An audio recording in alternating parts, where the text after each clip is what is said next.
Hello friends, welcome to job vacancy YouTube channel. Friends, మనకి SSC నుండి release అయినటువంటి SSC phase 11 selection పోస్టులకి సంబంధించి 5369 పోస్టుల యొక్క సిలబస్, సెలక్షన్ ప్రాసెస్, ఎగ్జామినేషన్ ప్యాటర్న్తో పాటు కంప్లీట్ ఇన్ఫర్మేషన్ ఈ వీడియోలో చెప్తాను. సో దట్ మీకు ఎటువంటి డౌట్స్ అనేవి ఉండవు. సో వీడియో చూస్తున్నటువంటి వారు వీడియోని లైక్ చేసి ఛానల్ని సపోర్ట్ చేయండి. చాలామంది వీడియోస్ చూస్తున్నారు కానీ లైక్ చేయట్లేదు. మీరు ఇచ్చేటువంటి ఒక చిన్న లైక్ చాలా ఎంకరేజింగ్ అండ్ మోటివేటింగ్గా ఉంటుంది. కాబట్టి లైక్ చేసి మీ ఫ్రెండ్స్కి అయితే షేర్ చేయండి. ఫస్ట్ టైం మన ఛానల్ని విజిట్ చేస్తే సబ్స్క్రైబ్ చేసుకొని బెల్ సింబల్ని యాక్టివేట్ చేసుకోండి. ఫ్రెండ్స్, డీటెయిల్స్లోకి వెళ్లే ముందు ఎస్ఎస్సి నుండి రిలీజ్ అయిన ఫేజ్ 11 సెలక్షన్ పోస్ట్స్ 5369 ఉద్యోగాలకి సంబంధించి ఆన్లైన్లో ఏ విధంగా అప్లికేషన్స్ పెట్టుకోవాలనేటువంటి step by step process video చేయడం జరిగింది. సో ఆ వీడియో లింక్ని ఈ వీడియో కింద డిస్క్రిప్షన్లో ప్రొవైడ్ చేస్తాను. సో ప్రతి ఒక్కరు కూడా ఆ వీడియో చూసి అప్లికేషన్స్ అయితే పెట్టుకోండి. సో ఆ వీడియోలో నేను మీకు ఉన్నటువంటి డౌట్స్ అన్నీ కూడా క్లియర్ చేయడం జరిగింది. సో ఖచ్చితంగా ఆ వీడియో అయితే చూడండి. ఫ్రెండ్స్, డీటెయిల్స్లోకి వెళ్లే ముందు ఎస్ఎస్సి ఎంటీఎస్కి సంబంధించినటువంటి కంప్లీట్ కోర్స్ని తెలుగు అండ్ ఇంగ్లీష్ లాంగ్వేజ్లో 1 year వ్యాలిడిటీతో మన ఛానల్ సబ్స్క్రైబర్స్ కోసం 500 రూపీస్కే ప్రొవైడ్ చేస్తున్నామండి. సో యాప్ లింక్ని నేను మీకు డిస్క్రిప్షన్లో ప్రొవైడ్ చేస్తాను. మీరు యాప్ని డౌన్లోడ్ చేసుకొని ఈ కోర్స్ అయితే ఇమీడియట్గా తీసుకోండి. మీకు 1 year వ్యాలిడిటీ అయితే ఉంటుంది. అలాగే ఎస్ఎస్సి ఎంటీఎస్తో పాటు ఎస్ఎస్సికి సంబంధించినటువంటి అన్ని కాంపిటేటివ్ ఎగ్జామినేషన్స్కి యూజ్ అయ్యే విధంగా పీడిఎఫ్ మెటీరియల్స్ అయితే ప్రొవైడ్ చేస్తున్నామండి. ఎస్ఎస్సి ఎంటీఎస్ 2022కి సంబంధించినటువంటి అన్ని షిఫ్ట్స్ యొక్క క్వశ్చన్ పేపర్స్ విత్ కీ ఉన్నటువంటి ఆ పీడిఎఫ్ని కూడా ప్రొవైడ్ చేస్తున్నాము. అలాగే ఇంగ్లీష్ లాంగ్వేజ్కి సంబంధించినటువంటి one words, synonyms, antonyms and ఈడియమ్స్తో పాటు ఫేమస్ డ్యాన్స్ ఫామ్స్, అలాగే జీకే అండ్ ఇంగ్లీష్ లాంగ్వేజెస్కి సంబంధించినటువంటి పీడిఎఫ్స్ని డైలీ ఈ పర్టికులర్ కోర్సులో అప్డేట్ చేయడం జరుగుతుంది. మీరు 50 రూపీస్కే ఈ కోర్స్ అయితే పొందవచ్చు. సో ఎవ్రీడే మీకు అప్డేట్ అయ్యేటువంటి పీడిఎఫ్స్ కూడా మీరు పొందవచ్చు అనమాట. సో డిస్క్రిప్షన్లో యాప్ లింక్ అయితే ఉంటుంది. సో ప్రతి ఒక్కరు ఈ 2 కోర్సెస్ని ఇమీడియట్గా తీసుకోండి. ఫ్రెండ్స్, మనకి ఎస్ఎస్సి నుండి ఫేజ్ 11కి సంబంధించి 5369 పోస్టులతో 10th పాస్ అయినటువంటి వారు, 10+2 పాస్ అయినటువంటి వారు, డిగ్రీ పాస్ అయినటువంటి 18 నుంచి 25 సంవత్సరాల మధ్య వయసు ఉన్నటువంటి వారు, అలాగే 18 నుంచి 27 లేదా 28 సంవత్సరాల మధ్య వయసు ఉన్నటువంటి వారు, అలాగే 30 సంవత్సరాల లోపు వయసు ఉన్నటువంటి క్యాండిడేట్స్ అప్లై చేసుకునే విధంగా మనకి ఈ నోటిఫికేషన్ నిన్న రిలీజ్ చేయడం జరిగింది. సో దీనికి సంబంధించి చాలామందికి ఉన్నటువంటి డౌట్ ఏంటంటే 3 పోస్టులకి 10th బేస్ మీద ఉన్నటువంటి పోస్టులకి, ఇంటర్ బేస్ పోస్టులకి, డిగ్రీ పోస్టులకి అప్లై చేసుకోవచ్చా, అది కూడా సింగిల్ అప్లికేషన్ అని చెప్పేసి అంటున్నారు.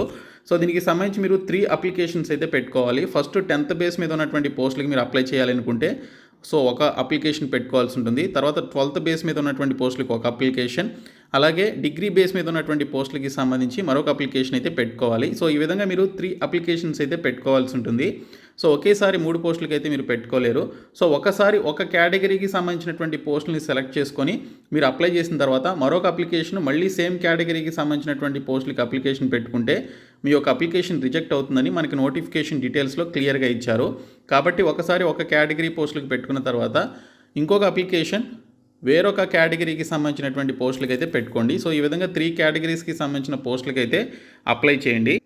అయితే మరి ఎగ్జామినేషన్ ఒకే రోజు ఉంటుందా అని చెప్పేసి అంటున్నారు. సో ఇక్కడ చూసుకున్నట్లయితే ఫస్ట్ మీరు 10th క్లాస్ బేస్ మీద ఉన్నటువంటి పోస్టులకి అప్లై చేసినట్లయితే సో మీకు ఈ 10th బేస్ మీద ఉన్నటువంటి పోస్టులకి ఒకరోజు ఎగ్జామినేషన్ ఉంటుంది. తర్వాత 12th బేస్ మీద ఉన్నటువంటి పోస్టులకి మరొక రోజు ఎగ్జామినేషన్ ఉంటుంది.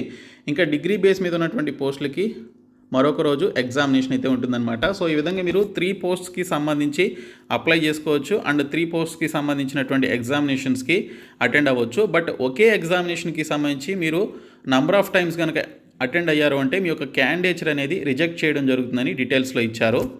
సో ఇన్ఫర్మేషన్ మనకి నోటిఫికేషన్లో ఇక్కడ హెచ్ అనేటువంటి పాయింట్లు ఇవ్వడం జరిగింది చూడండి. Only 1 application is allowed to be submitted by a candidate for 1 category of post. Therefore the candidate are advised to exercise due diligence at the time of filling their online application forms. In case more than 1 applications of a candidate are detected for 1 category of post, all applications will be rejected by the commission and his or her candidature for the examination will be cancelled for that post అని చెప్పేసి ఇచ్చారు. కాబట్టి ఒకే కేటగిరీకి మీరు number of applications పెట్టుకున్నా లేదా మీరు number of times ఎగ్జామినేషన్కి attend అయినా మిమ్మల్ని రిజెక్ట్ చేయడం జరుగుతుంది.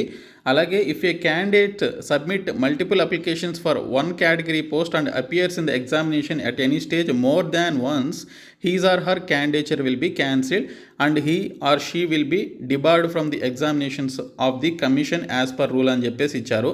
కాబట్టి మీరు ఒక కేటగిరీకి సంబంధించి ఏదైనా స్టేజ్లో ఓకే సో మీరు నంబర్ ఆఫ్ టైమ్స్ ఓకే మీరు మీరు కనుక ఎగ్జామినేషన్కి అటెండ్ అయినా ఎక్కువ అప్లికేషన్స్ పెట్టుకున్నా కూడా మీ యొక్క క్యాండిడేచర్ అనేది యాజ్ పర్ కమిషన్ రూల్స్ ప్రకారం రిజెక్ట్ చేయడం జరుగుతుంది.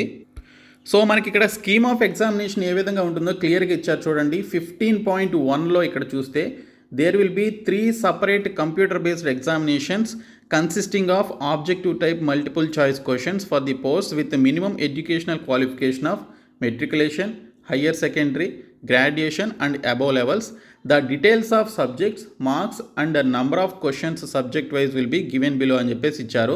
సో దీనికి సంబంధించి 3 separate computer based examinations, okay, CBT test అనేది సపరేట్గా 3 సార్లు పెట్టడం జరుగుతుంది. అది వేటికి అంటే మెట్రికులేషన్ అంటే 10th బేస్ మీద ఉన్నటువంటి పోస్టులకి ఒక ఎగ్జామినేషన్, హయ్యర్ సెకండరీ అంటే 10+2 బేస్ మీద ఉన్నటువంటి పోస్టులకి మరొక examination, and graduation and above లెవెల్స్లో ఉన్నటువంటి పోస్టులకి మరొక ఎగ్జామినేషన్. ఈ విధంగా 3 లెవెల్స్లో మనకి ఎగ్జామినేషన్ అయితే కండక్ట్ చేస్తారు. సో మీరు 3 పోస్టులకు కూడా అప్లై చేసుకోవచ్చు. ఇక్కడ చూసినట్లయితే ఎగ్జామినేషన్ ప్యాటర్న్ ఇక్కడ 10th బేస్ జాబ్స్కి, 10+2 డిగ్రీ బేస్ జాబ్స్కి అన్నిటికీ కూడా సేమ్ ఒకేలా ఉంటుంది. Reasoning, GA, quantity aptitude, English language. So వీటికి సంబంధించి టోటల్గా 100 క్వశ్చన్స్ ఇస్తారు. ఈచ్ సెక్షన్ నుంచి 25 చొప్పున క్వశ్చన్స్ వస్తాయి. 50 మార్క్స్కి ఉంటుంది, అంటే ఒక్కో క్వశ్చన్ 2 మార్క్స్ అనమాట. సో టోటల్గా మనకి 200 మార్క్స్కి ఎగ్జామినేషన్ ఉంటుంది. మీరు 60 మినిట్స్లో ఎగ్జామినేషన్ అయితే కంప్లీట్ చేసుకోవాల్సి ఉంటుంది. సో దీనికి సంబంధించి ఎటువంటి sectional timing, sectional cut off అయితే ఉండదు. Total timing, total cut off అయితే ఉంటుంది. సో 0.5 మార్క్స్ మనకి ఇక్కడ నెగిటివ్ మార్కింగ్ అయితే ఉంటుందని ఇక్కడ డీటెయిల్స్లో ఇచ్చారు. మరి ఎగ్జామినేషన్ లాంగ్వేజ్ ఏ లాంగ్వేజ్లో ఉంటుందని చెప్పేసి చాలామంది అడుగుతున్నారు. ఎస్ఎస్సి ఎంటీఎస్ లాగా తెలుగులో కూడా ఉంటుందని చెప్పేసి అడుగుతున్నారు. సో దీనికి సంబంధించి ఎగ్జామినేషన్ మనకి తెలుగులో అయితే ఉండదండి. సో దీనికి సంబంధించి ఇంగ్లీష్ లాంగ్వేజ్ అలాగే హిందీ లాంగ్వేజ్లోనే ఎగ్జామినేషన్ అయితే ఉంటుంది. సో ఇంగ్లీష్ అండ్ హిందీ లాంగ్వేజ్లో మనకి ఎగ్జామినేషన్ కండక్ట్ చేస్తారు. అండ్ ఈ ఒక్క ఎగ్జామినేషన్ అయినా అండ్ స్టేజ్ 2కి సంబంధించిన మరొక కంప్యూటర్ బేస్డ్ టెస్ట్ ఉంటుందా అని చెప్పేసి అడుగుతున్నారు. సో మనకి రిటన్ ఎగ్జామినేషన్ వచ్చేసి only single stage computer based examination ఉంటుంది. ఇందులో క్వాలిఫై అయినటువంటి క్యాండిడేట్స్ని ఇక్కడ స్కిల్ టెస్ట్, ఏ పోస్టులకి అయితే స్కిల్ టెస్ట్ లేదా data entry and computer proficiency test ఉంటుందో సో వాటికి సంబంధించి మిమ్మల్ని ఈ పర్టికులర్ టెస్ట్ అయితే పెడతారనమాట. స్కిల్ టెస్ట్ ఇది క్వాలిఫైయింగ్ నేచర్లో ఉంటుంది. సో దీనికి సంబంధించి మీకు ఎటువంటి మార్క్స్ అయితే కన్సిడర్ చేయరు, కానీ మీరు క్వాలిఫై అవ్వాలి. సో మనకి ఆ విధంగా ఎగ్జామినేషన్ ప్యాటర్న్ ఉంటుంది. మరి సిలబస్ చూసుకున్నట్లయితే మెట్రికులేషన్ లెవెల్లో జనరల్ అవేర్నెస్కి జనరల్ ఇంటెలిజెన్స్కి సంబంధించి non verbal type of questions అడుగుతారు. సో దీనికి సంబంధించి మనకి రీజనింగ్లో ఎస్ఎస్సికి సంబంధించినటువంటి సిలబస్ ఏదైతే ఉంటుందో సేమ్ సిలబస్ ఉంటుంది. బట్ డిఫికల్టీ లెవెల్ అనేది అంత హై ఉండదు, కొంచెం లోగానే ఉంటుంది. ఎందుకంటే ఇది మెట్రికులేషన్ లెవెల్ పోస్టులు కాబట్టి. ఇంకా జనరల్ అవేర్నెస్ సేమ్ సిలబస్, ఎస్ఎస్సికి సంబంధించిన సిలబస్ ఉంటుందండి, ఇంకా ఎటువంటి చేంజెస్ అయితే ఉండవు. ఓకే, సో ఇంగ్లీష్కి సంబంధించి, క్వాంటిటీ యాప్టిట్యూడ్కి సంబంధించి వీటన్నిటికీ సేమ్ సిలబస్ ఉంటుంది. ఇంకా మరి హయ్యర్ సెకండరీ 10+2 లెవెల్ పోస్టులకి సంబంధించి మనకి ఇక్కడ సేమ్ సిలబస్ ఉంటుంది, కానీ సో దీనికి సంబంధించి చూసుకున్నట్లయితే కొంచెం డిఫికల్టీ లెవెల్ అనేది కొంచెం ఎక్కువగా ఉంటుంది కంపేర్ టు మెట్రికులేషన్ లెవెల్ పోస్టులకి. సిలబస్ అయితే సేమ్ ఉంటుంది. అలాగే గ్రాడ్యుయేషన్ లెవెల్ పోస్టులకి సంబంధించి చూసుకున్నట్లయితే మనకి డిఫికల్టీ లెవెల్ అనేది కొంచెం ఎక్కువగా ఉంటుంది కంపేర్ టు 10+2 జాబ్స్కి. సో ఇక్కడ సిలబస్ అనేది మనకి సేమ్ ఉంటుంది, లేదా మనకి ఇక్కడ క్వాంటిటీ యాప్టిట్యూడ్లో అడ్వాన్స్డ్ మ్యాథ్స్ నుంచి కూడా కొన్ని యాడ్ చేస్తారనమాట. అంటే మనకి అడ్వాన్స్డ్ మ్యాథ్స్ అంటే ట్రిగ్నోమెట్రీ, జామెట్రీ, అలాగే ఆల్జిబ్రా, మెన్సురేషన్, ఈ టాపిక్స్ ఉంటాయి కదా. సో వాటి నుంచి మనకి క్వశ్చన్స్ అయితే వస్తాయన్నమాట. సో ఇక్కడ ఇచ్చారు చూడండి, మనకి పాలిగాన్స్ అని, సర్కిల్స్ అని, అలాగే right prism, right circular cone అని, ఇవన్నీ కూడా మనకి మెన్సురేషన్ టాపిక్స్. తర్వాత మనకి ఇక్కడ ట్రిగ్నోమెట్రిక్ రేషియోస్ ఇచ్చారు, తర్వాత కాంటెంపరీ యాంగిల్స్ అని చెప్పేసి ఇచ్చారు. సో ఇవన్నీ కూడా మనకి అడ్వాన్స్డ్ మ్యాథ్స్కి సంబంధించినటువంటి సిలబస్. సో దీనితో పాటు మనకి యాప్టిట్యూడ్లో యాజ్ యూజువల్గా అన్ని పోటీ పరీక్షలకు ఉండేటువంటి సిలబస్ ఉంటుంది. Ratios and proportions, mixture and allegations, percentage, partnership, business, ఇవన్నీ కూడా ఉంటాయి. ఇంక ఇంగ్లీష్ లాంగ్వేజ్ అయితే సేమ్, ఇంకా గ్రామర్ రూల్స్ ఉంటాయి. సో ఈ విధంగా సిలబస్ అయితే ఉంటుంది. ఇంకా ఈ పోస్టులకి సంబంధించినటువంటి సబ్జెక్టుల వారీగా బెస్ట్ బుక్స్ ఏంటనేది చూద్దాము. సో ఇక్కడ చూసుకున్నట్లయితే ఎస్ఎస్సికి సంబంధించిన అన్ని కాంపిటేటివ్ ఎగ్జామినేషన్స్కి మీరు చదవాల్సినటువంటి బెస్ట్ బుక్స్ చెప్తాను. ఖచ్చితంగా ఇవి కొనుక్కొని అయితే చదవండి. అన్ని ఎస్ఎస్సి కాంపిటేటివ్ ఎగ్జామినేషన్స్కి ఇప్పుడు నేను చెప్పేటువంటి ఇంగ్లీష్ మీడియం బుక్స్ అయితే మీకు ఖచ్చితంగా యూజ్ అవుతాయి, 100% యూజ్ అవుతాయి, డౌట్ లేకుండా మీరు తీసుకోవచ్చు. సో ఈ లింక్స్ అన్నీ కూడా మీకు అమెజాన్కి సంబంధించిన లింక్స్ అనమాట. డిస్క్రిప్షన్లో నేను మీకు ఈ యొక్క లింక్స్ అనేవి ప్రొవైడ్ చేస్తాను, మీరు డైరెక్ట్గా ఆర్డర్ పెట్టుకోవచ్చు. సో ఇక్కడ ముందుగా చూసుకున్నట్లయితే అర్థమెటిక్కి సంబంధించి ఫస్ట్ ఆర్ఎస్ అగర్వాల్ బుక్ అయితే తీసుకోండి, ఇంగ్లీష్ మీడియంకి సంబంధించి. అలాగే ఇంగ్లీష్ మీడియం ఆర్ఎస్ అగర్వాల్ తీసుకొని ఫస్ట్ సబ్జెక్ట్ నేర్చుకోండి. సో ప్రాక్టీస్ చేయాలి. ఎస్ఎస్సి అంటేనే మనకి previous bits, previous methods repeat అవుతూ ఉంటాయి. సో కిరణ్ ప్రకాశన్ ప్రీవియస్ అర్థమెటిక్కి సంబంధించినటువంటి బుక్ ఉంటుంది. సో అది తీసుకోండి. సో ఇందులో మనకి ప్రీవియస్ బుక్లో ఏముంటాయి అంటే ఎస్ఎస్సి 1997 నుంచి 2022 వరకు జరిగినటువంటి ఎస్ఎస్సి యొక్క ఆల్ కాంపిటేటివ్ ఎగ్జామినేషన్స్లో అడిగినటువంటి అన్ని SSC MTS GED CHSL CGL ఇలాగా ఫేజ్ 11 లేదా ఫేజ్ 9 ఫేజ్ 10కి సంబంధించిన పోస్టుల యొక్క ఎగ్జామినేషన్స్లో అడిగినటువంటి కంప్లీట్ క్వశ్చన్స్ అన్నీ కూడా ఇందులో ఉంటాయన్నమాట. సో వాటి యొక్క ఎక్స్ప్లెనేషన్ ఉంటుంది, ఆన్సర్స్ ఉంటాయి, కంప్లీట్ ఎక్స్ప్లెనేషన్ కూడా ఉంటుంది. సో ఈ బుక్ తీసుకోండి ఖచ్చితంగా. తర్వాత రీజనింగ్కి సంబంధించి చూసుకున్నట్లయితే ఆర్ఎస్ అగర్వాల్ బుక్ 100% సరిపోతుంది. సో అది తీసుకోండి. తర్వాత రీజనింగ్కి సంబంధించి కూడా కిరణ్ ప్రకాషన్ బుక్ అయితే తీసుకోండి. ఎక్కువ మంది చూస్ చేసేది అదే, నేను కూడా అదే ప్రిపేర్ అయ్యాను, ది బెస్ట్ బుక్. తర్వాత జీకేకి సంబంధించి లూసెంట్స్ జీకే అని చెప్పేసి ది బెస్ట్ బుక్ అండి. ఎస్ఎస్సికి సంబంధించి అందరూ ఇదే చదువుతారు, ఇంగ్లీష్ మీడియంకి సంబంధించి.